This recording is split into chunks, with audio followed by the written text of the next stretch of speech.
রংপুরে দীর্ঘ কর্মবিরতি প্রত্যাহার করে 7 দিন পর দ্বিতীয় দিনের মতো সড়কে রয়েছে ট্রাফিক পুলিশ।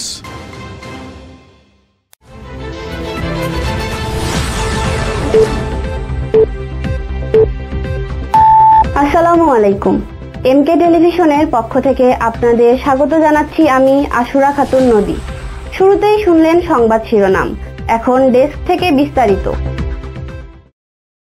রংপুরের দীর্ঘ কর্মবিরতি প্রত্যাহার করে 7 দিন পর দ্বিতীয় দিনের মতো সড়কে রয়েছে ট্রাফিক পুলিশ।